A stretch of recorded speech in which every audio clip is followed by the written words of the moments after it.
কথায় বলে স্বাস্থ্যই সম্পদ, কিন্তু আমরা জীবনের দোরগোড়ায় দাঁড়িয়ে প্রতিদিনকার দৌড়ঝাঁপে প্রায়শই ভুলে যাই যে সুস্থতার চাবিকাঠি কিন্তু থাকে আমাদের রোজকার নিয়মিত যে আমরা আহার গ্রহণ করি তার মধ্যে। সেই আহার কিন্তু আমাদের জীবনের দৈনন্দিন শুধু যে শারীরিক তা নয়, আমাদের মন, মানসিকতা, মনোভাব তারও কিন্তু একটা বড় অংশ আমরা যা খাই তার উপর নির্ভর করে। বলা হয় ইউ আর হোয়াট ইউ ইট, অর্থাৎ আমরা তা যা আমরা প্রতিদিনকার আহারে গ্রহণ করে থাকি। কিন্তু এই দৈনন্দিন দৌড়ঝাঁপে কি আমরা ঠিক মতো সব পুষ্টিকর খাবার বা শরীরে আমাদের যা যা পুষ্টির দরকার তা আমরা দিতে পারছি? কিংবা এই ভিত্তি গড়ে তুলতে গেলে আমাদের যে রুটিন ফলো করা দরকার তাকে আমরা ফলো করছি? আমরা বাঙালি মানে রসে বসে খাওয়া, কিন্তু সেই রসে বসে খাওয়ার মাধ্যমে কি আমাদের শরীরের কোনো ক্ষতি হচ্ছে? বা ধরুন কখনো আমাদের বিরিয়ানি বা এক টুকরো কেক খেতে মনে করলো, তা কি আমরা উইদাউট গিল্ট খেতে পারবো? নমস্কার, আপনাদের প্রত্যেককে স্বাগত জানাচ্ছি দূরদর্শন ত্রিপুরার পর্দায়। আমরা আবারও চর্চার আরও একটি অনুষ্ঠান নিয়ে আপনাদের সামনে হাজির হয়েছি।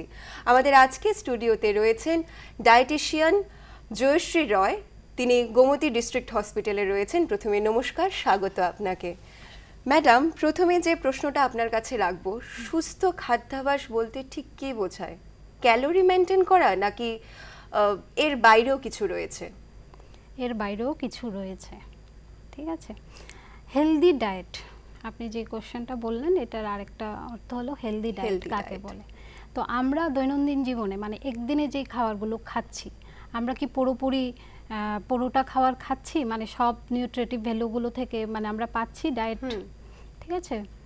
তো আমাদের কি হয়, আমরা সবসময় মাছ ভাত বা ডাল ভাত সবজি বাচ্চাদেরকেও সেম এরকমভাবেই খাওয়াই, কিন্তু ব্যালেন্স ডায়েটের যে অ্যাকচুয়াল ডেফিনেশন এটা আমরা জানি না। অনেকেই জানি শুধু ডাল ভাত শাকসবজি দিলাম বা বিকেলে একটা টিফিন দিলাম, কিন্তু আমাদের ব্যালেন্স ডায়েটের মধ্যে রাখতে হবে যেরকম কার্বোহাইড্রেট থাকবে, সেরকম ফ্যাট থাকবে, সেরকম মিনারেলস থাকবে, রাখতে হবে প্রোটিন, কার্বোহাইড্রেট। প্রোটিনটা ওইটা আপনার বডি ওয়েটের উপর ডিপেন্ড করবে। কার্বোহাইড্রেটটা আপনি 30-40%-এর ভেতরেই রাখতে হবে, এর থেকে বেশি করা যাবে না, ঠিক আছে।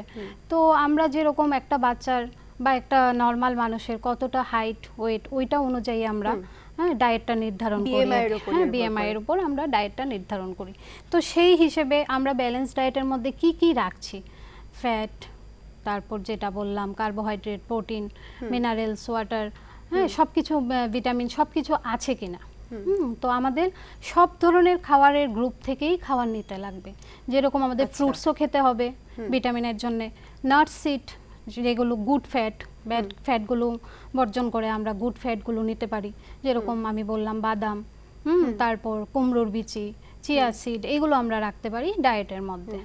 তো ব্যালেন্স ডায়েটের মধ্যে কি হয় দেখো, সকালবেলা ঘুম থেকে উঠে আমরা চা বিস্কিট খাই, এটা একদমই ঠিক নয়, ঠিক আছে। বা তারপরে আমরা একটা ব্রেকফাস্ট খাই, চিড়ামুড়ি, আমাদের চিরাচরিত ত্রিপুরা রাজ্যের, হ্যাঁ। তারপরে আমরা ভাত খাই বা চিড়ামুড়ি না খেলেও ভাত খেয়ে অফিসের জন্য যারা বেরোয়, স্কুলের জন্য বেরোয়, তো ওই ডায়েটগুলো ঠিক না। এগুলো আগে হয়তো চলতো, কারণ আগে কায়িক পরিশ্রমটা সেরকম থাকতো। এখন কিন্তু পরিশ্রমের মাত্রা অনেকটাই কমে গেছে। আমরা বাড়ি থেকেই গাড়ি দিয়ে যাচ্ছি বা রিক্সা অটো করে যাচ্ছি, হাঁটার সময় নেই।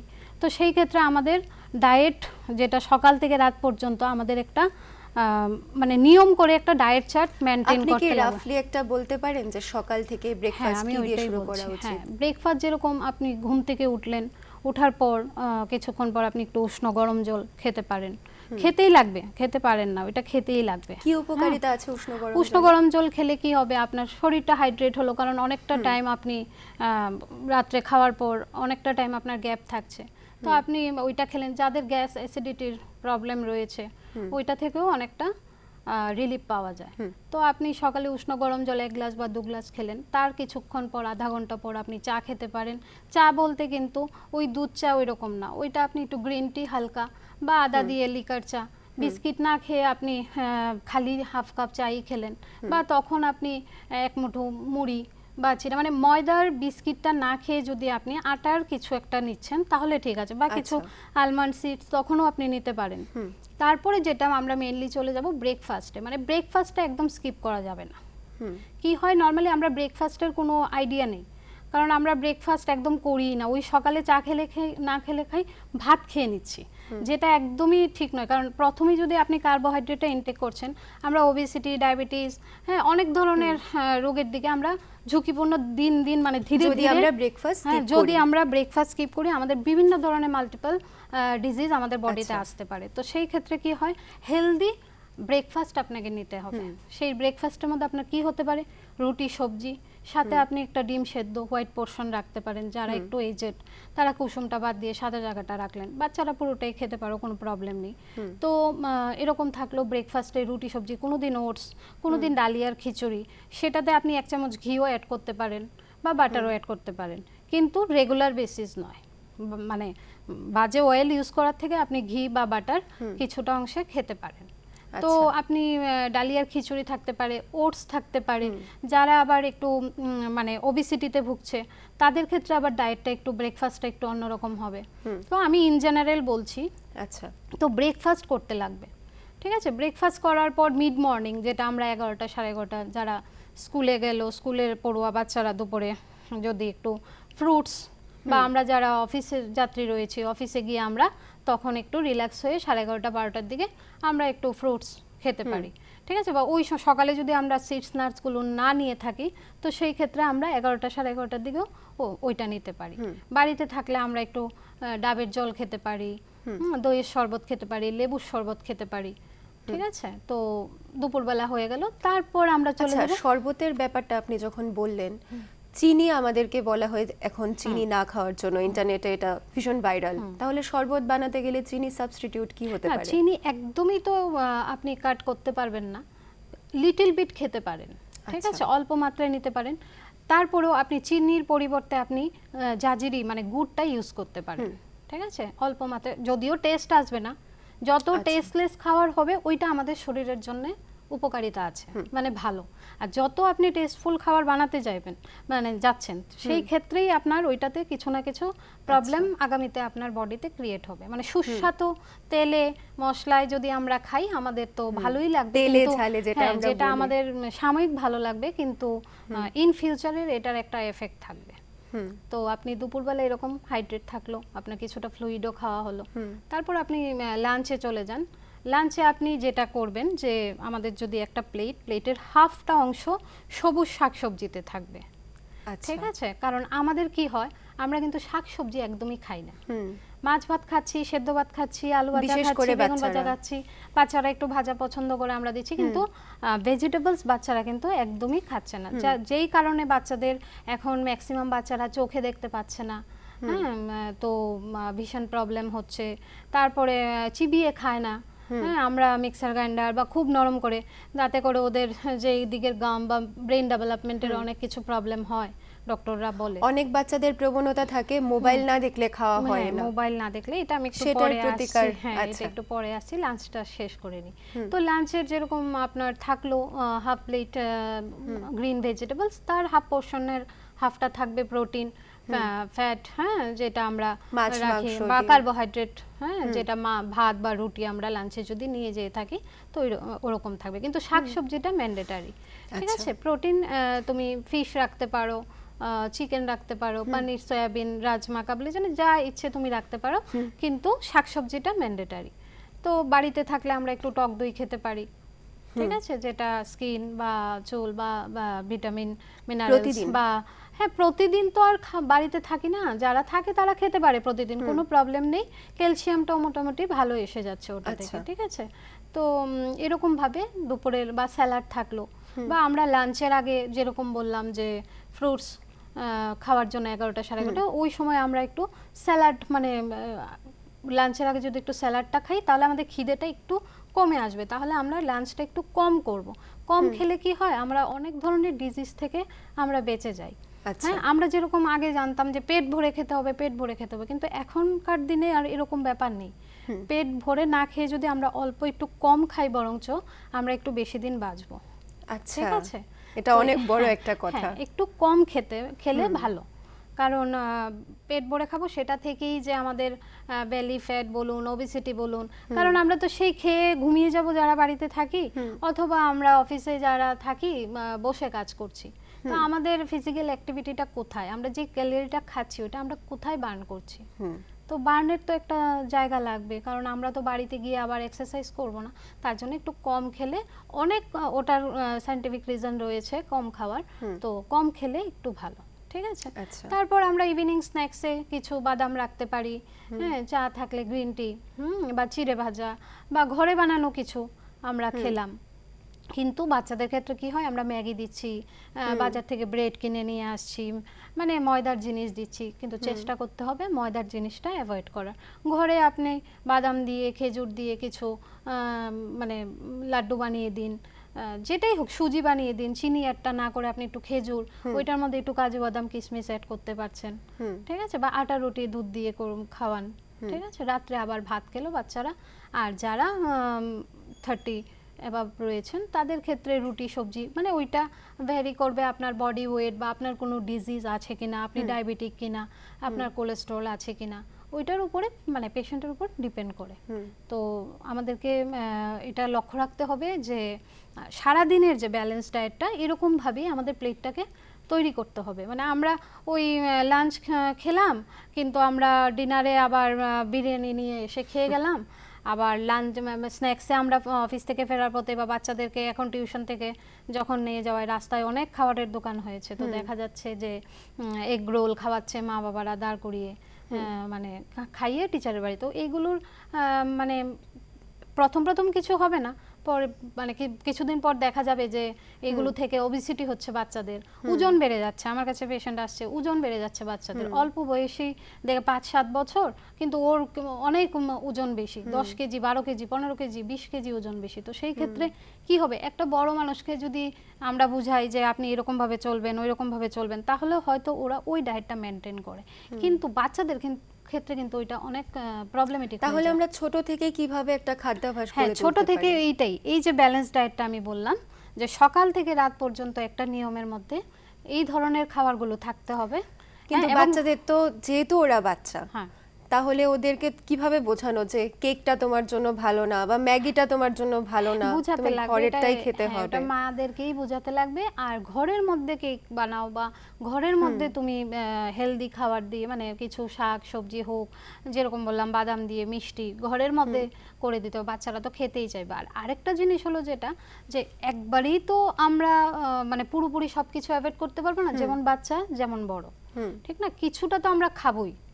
পুরোপুরি কিন্তু অ্যাভয়েড করে তাহলে দোকানগুলোর কি হবে, বা সেটাই আমি জিজ্ঞেস করছিলাম যে খাওয়াটা শুধু যে শারীরিক আমরা কাজকর্ম ক্ষমতা সেটার জন্য বা খিদে মেটানোর জন্য আমরা খাই সেটা না, অনেকটা পোর্শন মনের উপরও ডিপেন্ড করে। তো সেই জায়গাতে একটা ধারণা আছে যে ডায়েট মেনটেন করে খাওয়া মানে অনেকটা বোরিং, একঘেয়ে একটা ব্যাপার। তো সেটাকে কিভাবে চেঞ্জ করা? ওই রকম না, ডায়েট মানে বোরিং না। এখন একজন মানুষ যদি একটা স্ট্রিক্ট ডায়েট আমরা বলি, ওই ডায়েটটা মেনটেন করছে, ওর যদি ভালোই না লাগে, হ্যাঁ, ও যদি মানে ভাবে যে ও মানে আমি সাপোজ ধরলাম একজন একটা ওবেসিটির পেশেন্ট, হ্যাঁ, তো ওর আমার 10-20 কেজি ওজন কমাতে লাগবে, ওকে যদি আমি স্ট্রিক্ট ডায়েট না দিই তাহলে ওর ওজনটা কমবে কি করে? তাহলে তো ও খেতেই থাকবে এবং তার ওজন আরো বাড়তে থাকবে, সে অন্য রোগের দিকে মানে ঝুঁকিপূর্ণ হয়ে যাবে। তো সেই ক্ষেত্রে আমাদের কি করতে হবে, ভালোবেসে খেতে হবে। যেই খাবারটাই তুমি খাও, যেই খাও, যার ডায়াবেটিক পেশেন্ট হোক, কোলেস্টেরল বেশি বা বাচ্চা বা নর্মাল কেউ, খাওয়াটা যদি আমরা ভালোবেসে খাই তাহলে এটা আমাদের শরীরের ক্ষেত্রে, মনের ক্ষেত্রে খুবই উপযোগী। কারণ আমরা যদি ভালো না লেগে খাই, ওইটা আমাদের শরীরে ওইটার নিউট্রিটিভ ভ্যালুটা সেরকম ভাবে আমাদের কাজ করবে না। ঠিক আছে, আমরা যদি ভালোবেসে যদি তুমি শুক্তো ভাতও খাও, দেখবে ওইটাও কিন্তু তোমার জন্য মানে পেটটা ভরেছে, একটা শান্তির ব্যাপার থাকে, আর নিউট্রিটিভ ভ্যালু তো থাকবেই। ঠিক আছে, তো কোনো খাবারই মানে ভালো লাগছে না বলে মানে স্ট্রিক্ট মিল যেটা আমরা বলছি, যেটা তো সেটা তোমাকে মেনটেন করতেই লাগবে। সেলিব্রিটিসদের মধ্যে যেরকমটা দেখা যায় যে আমি এটা খেতেই পারবো না, চিনি আমার পুরোটাই অ্যাভয়েড করতে হবে। পুরোটাই অ্যাভয়েড করতে হলে তো পুরোটা করতেই হবে। যদি ডক্টর বা ডায়েটিশিয়ান বলে থাকে যে আপনাকে চিনি নেওয়া যাবে না, তার ব্লাড রিপোর্টগুলো দেখে। কিন্তু একজন সুস্থ স্বাভাবিক মানুষ কি খেতে পারবে? সবটা শুধু চিনির ব্যাপার না, সবকিছুই খেতে পারবে, কোনো খাবারই খেতে পারবে না ওরকম না। ঠিক আছে, কিন্তু একটা লিমিটেড পোর্শনে খেতে হবে। যেরকম আমরা বলি চিট মিল, ঠিক আছে, তো তুমি চিট মিলটা কি করবে? হ্যাঁ, চিট মিল মিন্স মনে করো ট্রিট মিল, ঠিক আছে, তুমি নিজেকে নিজে ট্রিট দিচ্ছ, এরকমও হতে পারে। ঠিক আছে, কিন্তু চিট মিল মানে ওই না যে সপ্তাহে 2 দিন 3 দিন হ্যাঁ তুমি চিট মিল নিলে, বা সেটা মানুষের উপর মানে ভ্যারি করে তুমি কি রকম, তোমার কি প্রবলেম আছে। ঠিক আছে, তোমার ওজনটা কি অনেক বেশি না আচ্ছা, অনেক কম? চিট মিল যখন আপনি বললেন, এটাকে একটা বিস্তারিতভাবে বলতে পারবেন যে অ্যাকচুয়ালি কি মিন করে চিট মিল হ্যাঁ, বলতে? আমি ওইটাই বলছি যে সকাল থেকে রাত পর্যন্ত তুমি কি ডায়েটটা নিচ্ছ। তোমাকে যদি ডক্টর বা ডায়েটিশিয়ান বলে যে তোমার স্ট্রিক্ট ডায়েটটা মেনটেন করতে হবে, তো একজন মানুষের পক্ষে কোনোদিনই সম্ভব না যে সব সময়, বা কোনো ডক্টর ডায়েটিশিয়ানের দরকার নেই, সে জিম করছে, তার ওজন বেশি, হ্যাঁ তার ইনস্ট্রাক্টর বলছে যে তুমি মানে এই ডায়েটেই তোমাকে চলতে হবে, তার মন তো চাইবে আমি খাই, সেটা তার শারীরিক পরিস্থিতির উপর ডিপেন্ড করবে। তোমার ওজন কতটা রয়েছে, তোমার যদি দেখা গেছে যে তোমার 5 কেজি বা 15 কেজি কমাতে হবে, 5 কেজির ক্ষেত্রে একরকম হবে চিটমিল, 15 কেজির ক্ষেত্রে একরকম হবে। তুমি সপ্তাহে যদি, আমি যদি কাউকে বলি যে ঠিক আছে তুমি সপ্তাহে একদিন চিটমিলটা নিতে পারো, সেক্ষেত্রে তোমার কি হবে, আমরা মানুষের হাইট ওয়েট বিএমআই দিয়ে আমরা একটা ক্যালোরি নির্ধারণ করে দিই।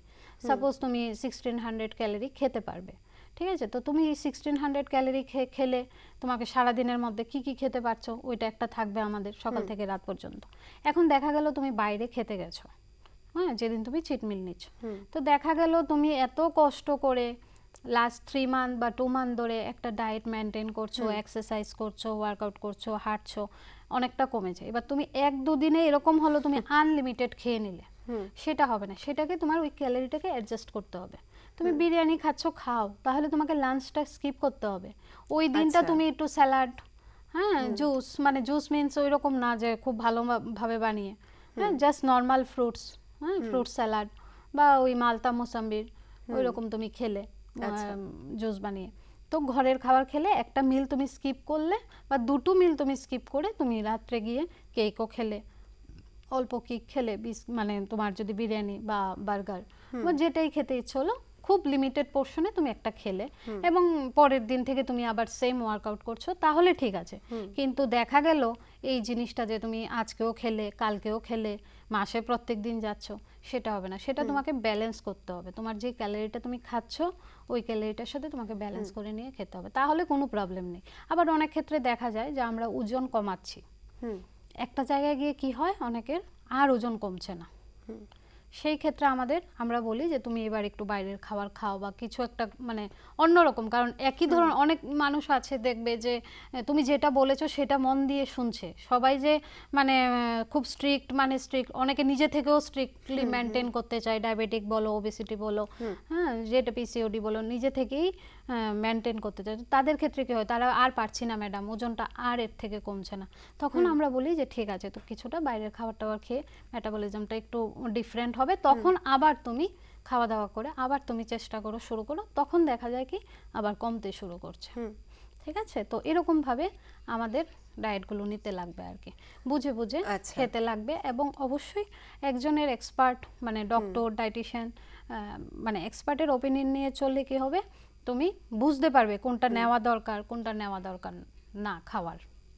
ঠিক আছে, আর আরেকটা জিনিস যেটা হয় যে আনহেলদি খাবারগুলো থেকে এখন বিভিন্ন ধরনের ডিজিজের সৃষ্টি হচ্ছে, লাইক যেরকম ডায়াবেটিস বাচ্চাদের মধ্যে আছে, বড়দের মধ্যে আছে, কোলেস্ট্রল, হাই কোলেস্ট্রল, আগে আমরা এগুলো শুনিনি, আমরা যখন ছোট ছিলাম আমাদের বাবা মার মুখে কিন্তু শুনিনি, এখন দেখা যাচ্ছে মানে 35, 30 বা এর থেকে কম বিপি হাই, হ্যাঁ তো প্রেশার খুব বেশি, সুগার বাচ্চাদের জুভেনাইল মানে ডায়াবেটিস যেটা আমরা বলি, কেন বেশি হচ্ছে, বা এই কোলেস্ট্রলটা কি কেন এত বেশি হচ্ছে, বাচ্চাদের মধ্যে এখন ডায়াবেটিস বাচ্চাদের মধ্যে হচ্ছে, আরো বিভিন্ন ক্যান্সার বলো, অনেক কিছু খাবার থেকে হচ্ছে, যত বেশি প্যাকেটিং খাবার আমরা খাচ্ছি। কোন খাবার দায়ী ক্যান্সারের মতো রোগের জন্য? আমরা যেরকম প্যাকেটিং খাবারগুলো খাচ্ছি, এগুলো কবে আমরা দেখতে পাচ্ছি, ঠিক আছে কবে প্যাকেট হচ্ছে বা কতদিন থাকছে ওদের ভ্যালিডিটিটা, কিন্তু এইগুলো কিভাবে তৈরি হচ্ছে, এই যে ফ্রুটি বলো, কোকাকোলা বলো, এগুলো কি করে তৈরি হচ্ছে, যদি আমি ব্র্যান্ড ইউজ করাটা ঠিক নয়, কিন্তু যত রকম প্যাকেটিং খাবার, যে কোনো সফট ড্রিঙ্কস, যে কোনো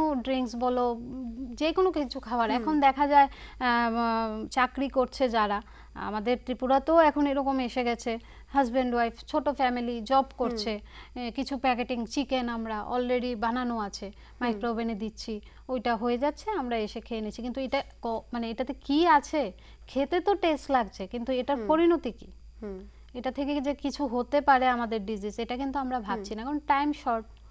আমাদের ব্যস্ততম জীবনের মধ্যে আমরা এরকম খাবার, আমরা এখন প্যাকেটিং সব কিছু পাচ্ছি। তো সেই ক্ষেত্রে আমাদের চেষ্টা করতে হবে বাড়ি ঘরের মধ্যে শাকসবজি। অনেক সময় এরকম হয় যে আমরা ঘরে একবার রান্না করলাম, যেহেতু আজকাল মা বা বাবা দুজনেই চাকরি করছে, দুজনেই বাইরে ওয়ার্ক করছে, তো 3 বেলা খাবার বানানোটা আমাদের পক্ষে সম্ভব হয়ে ওঠে না। সে জায়গায় 1 বেলা খাবার বানালাম, পরে আমরা এটা মাইক্রো ওভেনে গরম করলাম, বা পরদিন সকাল দুপুর অবধিও এটা গড়ায়। তো সেক্ষেত্রে এটা কতটা হেলদি মাইক্রো ওভেনে গরম করার ব্যাপারটা? যে খাচ্ছে সে কি খেতে পারবে, মানে 4-6 বেলা একই ধরনের খাবার? ঠিক আছে। আর ফ্রিজ থেকে বের করে যে মাইক্রো ওভেনে গরম করা হয়, মাইক্রো ওভেনে গরম না করে খাওয়াটাই ভালো, কারণ একে তো ফ্রিজে থাকছে, তারপর মাইক্রো ওভেনে গরম করা হচ্ছে। তো আমরা যদি ভালো করে কন্টেনারে ঢেকে রাখি এবং আমরা গ্যাসেই গরম করে খাই, সেটা আমাদের জন্য হেল্পফুল হবে। আমি সেদিন একটা আর্টিকেল পড়ছিলাম যেখানে বলা হয়েছে ভাত দ্বিতীয়বার গরম করে খাওয়াটা ঠিক না, এটা ঠিক কতটা জাস্টিফাইড? হ্যাঁ, যখন এটা তখন রান্না করে তো ফ্রেশ খাওয়াটা অবশ্যই ভালো, কারণ অনেক ধরনের ব্যাকটেরিয়া, অনেক ধরনের জীবাণু, অনেক কিছু থাকে, তো এগুলো আমরা ফ্রিজে রাখছি গরম। তাও যদি আমরা গ্যাসে বা উনুনে আগে যেরকম গরম করে খেতাম ওইরকম হলে একটা আলাদা ব্যাপার, কিন্তু ওইরকম ভাবে ফ্রিজে রেখে 2 দিন 4 দিন খাওয়া তো একদমই ঠিক না। এতটাও তো তারপর আবার ওবেসিটি হয়ে যাবে এত যদি কাজ কম করে। আচ্ছা, আজকালকার দিনে যেরকম ধরুন যারা ব্যাচেলার্স আছে বা রোজকার চাকরি করছে, বাইরে যেতে হচ্ছে, তাদের পক্ষে তো 3 বেলা খাবারটা বানানো সম্ভব নয়। তাহলে আপনি কি কিছু টিপস দিতে পারবেন তাদেরকে, কি করলে সুবিধা হবে? 3 বেলা খাবার বানানো তো এমনি তো মানে ভাত তো 3 বেলা একদমই ঠিক নয়, 1 বেলা খাচ্ছ তো সেটা ঠিক আছে। ভাত শুধু 1 বেলা? হ্যাঁ, 1 বেলা ভাত, 1 বেলা ব্রেকফাস্ট, রাত্রে রুটি। আচ্ছা। আর যতটা হোয়াইট জিনিস কম খাওয়া যায় ভালো, যদি ব্রাউন রাইস বা লাল চালের ভাত, যদিও আমাদের এখানে এখনো এতটা এটার প্রচলন বা ভীষণ এক্সপেন্সিভ হয়, হ্যাঁ এক্সপেন্সিভ হয় না, কিন্তু ওইটা খেতে পারলে ওইটা একটু কম, কার্বোহাইড্রেটের মাত্রাটা কম থাকে, তো ওইটা খেলে অনেক কিছু মানে ডায়াবেটিস থেকে বাঁচতে। অল্টারনেটিভ আর কি হতে পারে যেটা লিমিটেড এক্সপেন্সের মধ্যে আসে? ভাতের অল্টারনেটিভ তো রুটি, বা তুমি মনে করো যে জোয়ারের রুটি, জোয়ার বাজরাটা আমরা ইউজ করতে পারি এখন। হ্যাঁ, কিউনো এখন সবার মধ্যে এতটা সিম্পল বা নর্মাল ফ্যামিলির মিট পসিবল না, ঠিক আছে। তো যারা পারছে খেতে পারে, সবজি দিয়ে বানিয়ে ওইটা খেতে পারে, কিন্তু 3 বেলা তো ভাত একদমই না। হ্যাঁ, যারা চাকরি করছেন তাদের ক্ষেত্রে আমি বলবো বানানা, আপেল, খেজুর এগুলো রাখা, সিডস নাটস রাখা, হ্যাঁ ওইটা থেকে গুড ফ্যাটটা এসে যাচ্ছে, ফ্রুটস থেকে ভিটামিন মিনারেলস পেয়ে যাওয়া হচ্ছে, তো ওইরকম ভাবে শেক বানিয়ে খাওয়া। আচ্ছা। হ্যাঁ, অথবা রুটি তো খেতেই লাগবে, বা শাকসবজি, ভাত না খেতে পারলো, রুটি না খেতে পারলো, কিছু বেশি পরিমাণে রেইনবো স্যালাড, বিভিন্ন কালার, বিট, গাজর, শসা, বিভিন্ন কালারের, ক্যাপসিকাম, মানে কিছু কিছু জিনিস কাঁচা সবজিও খাওয়া যায়, ওইগুলো খাওয়াতে রাখতে পারো, বা নর্মালি প্লেন সবজিটা খেলো, দইটা খেলো। হ্যাঁ, তো ওই রকম ভাবে ডায়েটটা মেইনটেইন করতে হবে। পূর্বে আমরা যে একটা টপিক নিয়ে বলছিলাম, মোবাইল দেখে খাওয়ার প্রবণতা বাচ্চাদের মধ্যে, শুধু বাচ্চা না বড়রাও মোবাইল দেখে, টিভি দেখে খায়, সেটা কি আমাদের ব্রেনে বা শরীরের উপর কিছু প্রভাব ফেলে? অবশ্যই প্রভাব ফেলে। কি রকম? কারণ আমরা যে বাচ্চাদেরকে খাওয়াচ্ছি এখন অ্যাকচুয়ালি ইজি হয়ে গেছে, আমরা মোবাইলটা দিয়ে খাওয়াই, হয়তো সারাদিন মোবাইল দেখে না, ওই খাওয়ার সময় একটু 10 মিনিট 20 মিনিট আমরা দিচ্ছি, কিন্তু এই 10 to 20 মিনিটস আমাদের জন্য কতটা ক্ষতিকর রেজাল্ট আনছে এটা মারা বা বাবারা আমরা কেউই বুঝতে পারছি না। কারণ কি হয়, ওর কিন্তু এডিক্টেড হয়ে যাচ্ছে মোবাইল দেখে, প্রথমে খাবার, তারপরে আস্তে আস্তে এই মোবাইল দেখার স্ক্রিন টাইমটা বেড়ে যাবে। তো আর খাওয়ার সময় দেওয়াটা তো একদমই ঠিক না, কারণ খাবারের একটা টেস্ট, কালার, আর যারা বাচ্চারা আছে তাদেরকে তো খাবার চেনাতে হবে, টেস্টটা বোঝাতে হবে। তো আমাদের ক্ষেত্রে আমরা টাইম কম থাকার দরুন আমরা বাচ্চাদেরকে মোবাইল দিচ্ছি। অনেক পরিবারে দেখা যাচ্ছে যে বাচ্চার জন্য মোবাইল কিনে দেওয়া হচ্ছে, মা বাবাও দেখছে, বাচ্চাও দেখছে, কিন্তু এটা মারাত্মক ক্ষতিকর।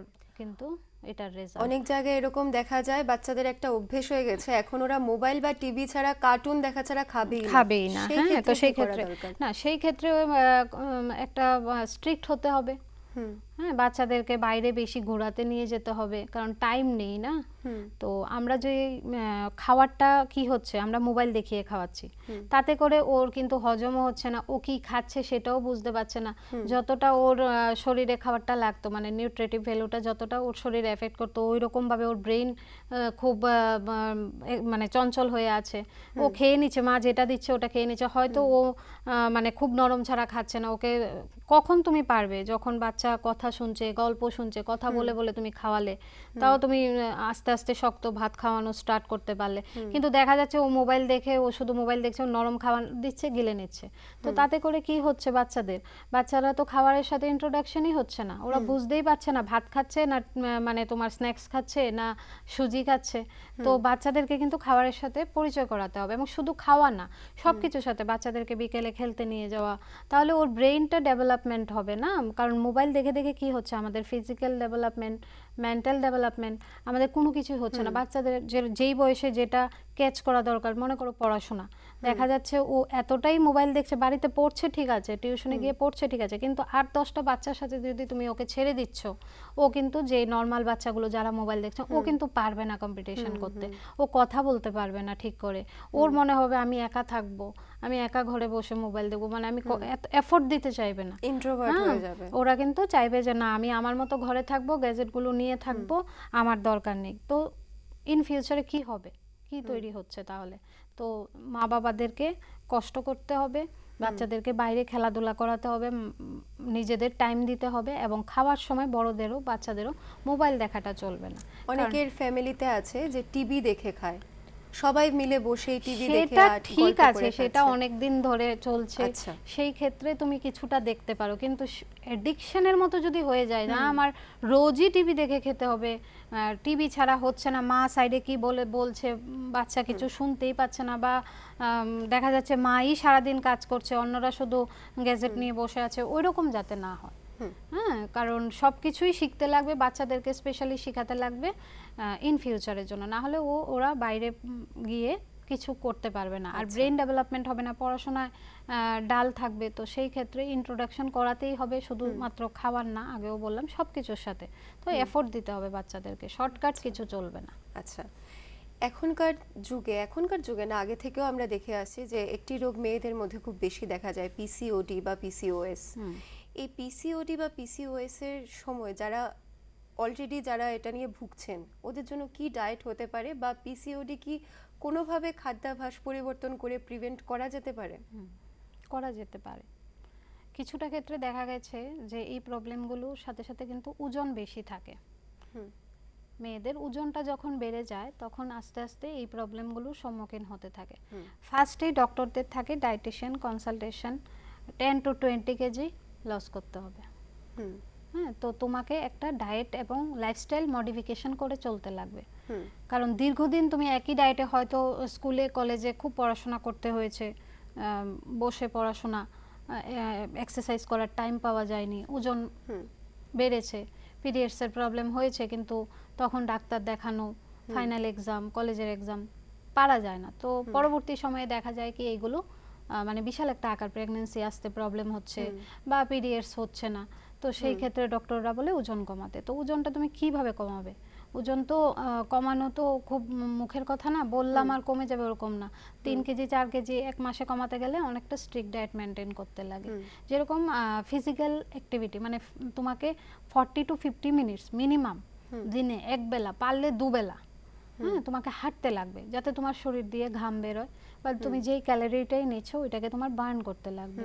তুমি হাঁটলে, উষ্ণ গরম জল লেবু দিয়ে অবশ্যই তোমাকে খেতে হবে, তুমি চিয়া সিডও ইউজ করতে পারো, ঠিক আছে। তারপর তোমাকে হেলদি ব্রেকফাস্ট, যেটা আমি বললাম আগেও, দই, সিডস, নাটস থাকলো, ডিমের হোয়াইট পোর্শন থাকলো, কোনো দিন রুটি, একটা রুটি, 2 বাটি সবজি থাকলো, দুপুরবেলা আবার তুমি কোনো সিট্রাস ফ্রুটস নিলে, পাকা পেঁপে, মালতা, বা তোমার শসা নিতে পারো, ঠিক আছে, বিভিন্ন ফ্রুটস নিতে পারো। এরকম কোনো কথা নেই যে মানে পার্টিকুলার একটা ফ্রুটসই তোমাকে রোজ খেতে হবে। এই রুটিনটা ছোটবেলা থেকেই ফলো করতে হবে না, এই রুটিনটা ছোটবেলা থেকে বলতে, এটা তো তোমাকে আমি প্রথমেই বলে দিলাম যে ব্যালেন্স ডায়েটটা যেরকম হয়, মোটামুটি এটাও অনেকটা কাছাকাছি। আচ্ছা, ঠিক আছে। তো যার পিসিওডির প্রবলেম রয়েছে তাকে এরকম একটা ডায়েট মেনটেন করতে লাগবে।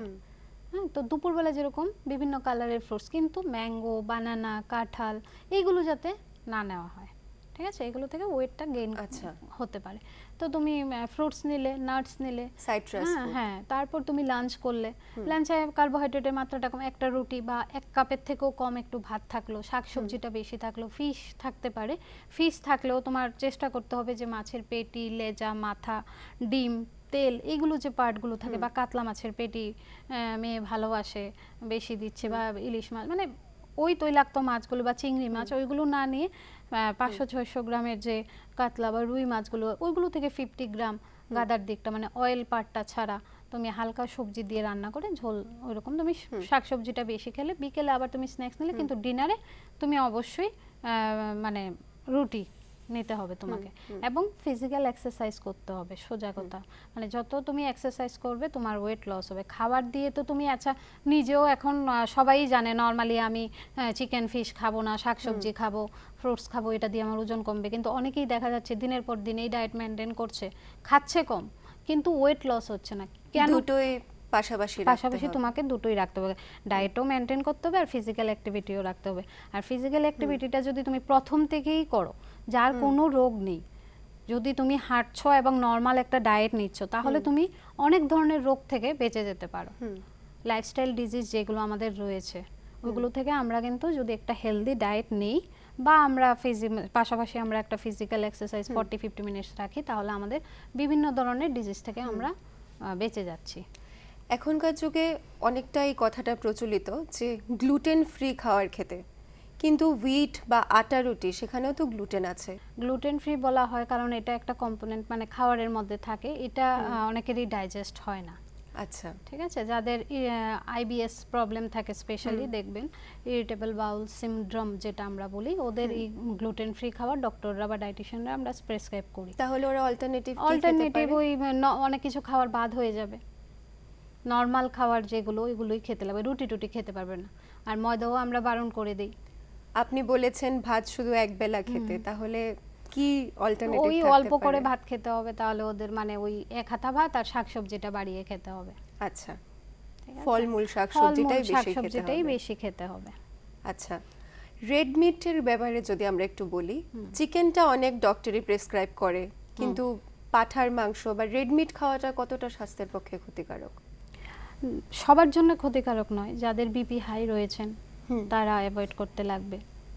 ঠিক আছে, ওইটার মধ্যে ফ্যাট মাত্রা অনেকটা বেশি থাকে, অনেক কিছুই থাকে যেগুলো আমরা বিপি বাড়িয়ে দেয় বডিতে।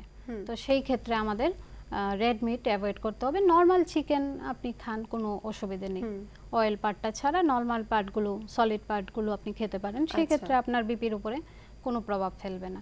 ওই রেড মিট, চিংড়ি মাছ, ইলিশ মাছ, যেগুলো তৈলাক্ত মাছগুলো আছে।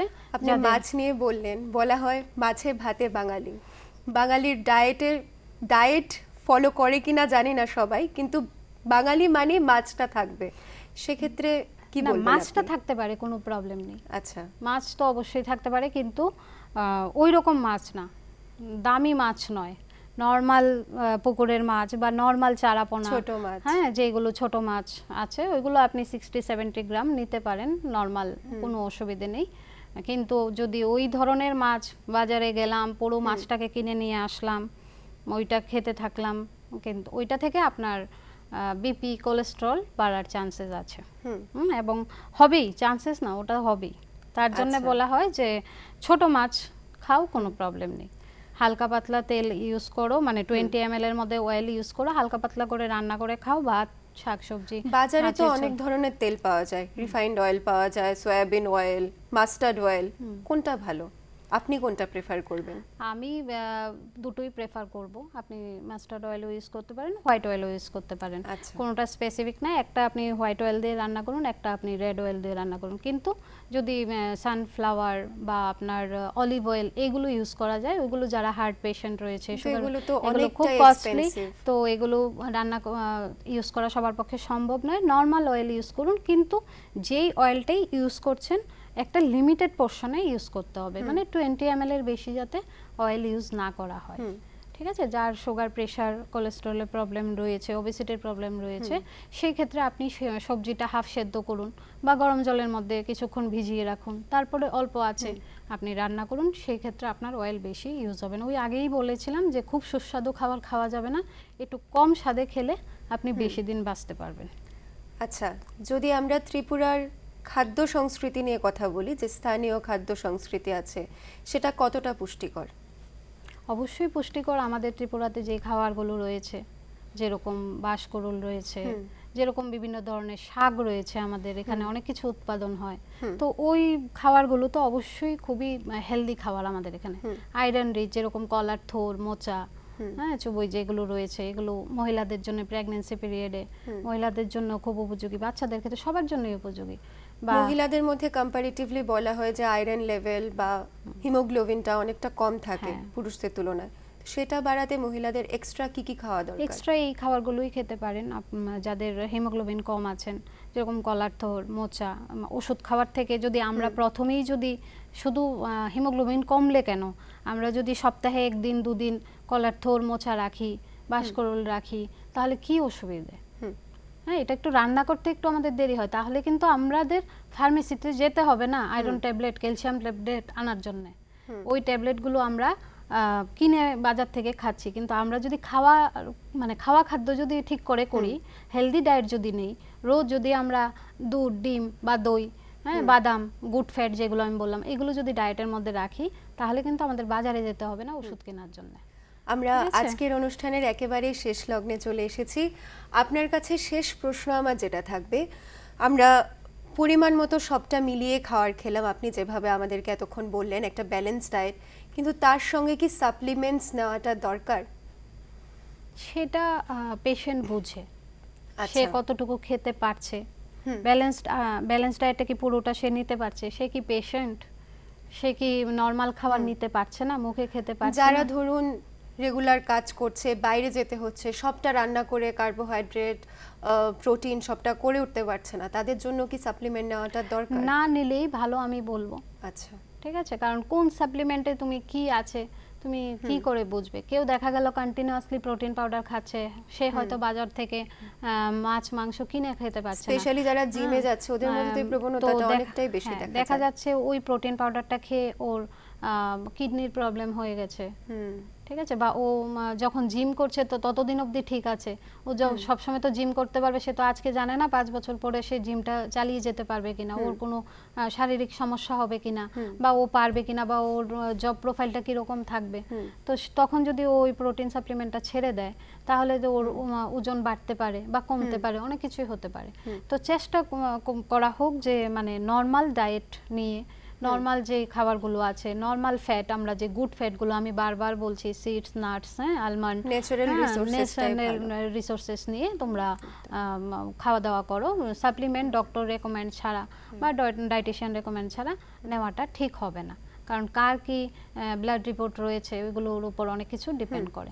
তো আমরা যদি একটু আয়রন রিচ খাবার খাই, যারা ওয়ার্কিং ওমেন, হ্যাঁ, বা কলেজে পড়ছে, একদম টাইম পাচ্ছে না, আমরা যদি কিছু ড্রাই ফ্রুটস ব্যাগে রাখি, ঠিক আছে, খেজুর, কিশমিশ, বাদাম, হ্যাঁ, এগুলো রাখলাম, এগুলো মাঝে মাঝে খেলাম, ঠিক আছে, তারপরে আমরা কিছু ফ্রুটস রাখলাম, আপেল, হ্যাঁ, আপেল খেলাম, কলা খেলাম, তারপরে যেরকম যারা ওই আয়রন ডেফিসিয়েন্সিতে ভুগছে তাদেরকে যেরকম আমরা বললাম যে এইগুলো খেতে হবে, কলার থোর, মোচা, ডার্ক লিফি ভেজিটেবলস, তো সেই ক্ষেত্রে যদি আমরা আগে থেকেই এগুলো খাই, তাহলে আমাদের এই প্রবলেমগুলো হবে না। অসংখ্য অসংখ্য ধন্যবাদ আপনাকে, সত্যি অনেক কিছু আজকে আমরা শিখলাম, জানলাম। দর্শক বন্ধুরা, আপনারাও শুনে নিলেন ঠিক কিভাবে আমরা গিল্ট ফ্রি হয়ে সব কিছু খেয়ে কিন্তু পরিমাণ মতো আমাদের সুস্থ জীবন একেবারে আমরা লিড করতে পারবো। কি কি আমাদের বজায় রাখতে হবে, একটি মিলে কতটুকু কার্বোহাইড্রেট, কতটুকু প্রোটিন রাখতে হবে, এবং তার সাথে এক্সারসাইজও কিন্তু অবশ্যই দরকার, যেমনটা ম্যাডাম বললেন। কারণ কথায় আছে, prevention is always better then cure. এই কথা বলে আমরা আজকের পর্ব এখানে শেষ করছি। আবারও কোনো এক চর্চায়, কোনো এক গুরুত্বপূর্ণ বিষয়ে আপনাদের সঙ্গে দেখা হবে, শিখবো আমরা সকলে একসাথে আরও অনেক কিছু। এই প্রতিশ্রুতি রেখে আজকের পর্ব এখানে শেষ করছি। ভালো থাকবেন সকলে, নমস্কার।